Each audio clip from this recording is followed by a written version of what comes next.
त्वा गणपतिं गवामहे कविं कवीनामुपमस्रवत्तमं ज्येष्ठराजं ब्रह्मणां ब्रह्मणस्पदान् शृण्वन्नोतिभिः सीदसादनं तत्पुरुषाय विद्महे वक्रतुण्डाय धीमहि तन्नो दन्ति प्रचोदयात्। ॐ श्री महागणपतये नमः। गजाननं भूतगणातिसेवितं कवित्तजम्बूफलसारभक्षितम् उमासुतं शोकविनाशकारणं नमामि विघ्नेश्वरपादपङ्कजम् अगजाननपद्मार्कं गजाननं अगर्निशम् अनेकदन्तं भक्तानामेकदन्तम् उपास्महे। ॐ श्रीमहागणपतये नमः। ॐ या कुन्देन्दुतुषारहारधवला या शुभ्रवस्त्रावृता या वीणावृदण्डपण्डितकरा या श्वेतपद्मासना या ब्रह्माच्युतशङ्करप्रभृतिभिदेवैः सदा पूजिता सा मां पातु सरस्वतीं भगवतीं निःशेषजाड्यापः।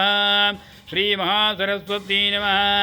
गुरुब्रह्मा गुरुविष्णु गुरुदेवो महेश्वर गुरुसाक्षात् परं ब्रह्म तस्मै श्रीगुरुवे नमः। ॐ अस्मद्गुरुचरणारविन्दाभ्यां नमः।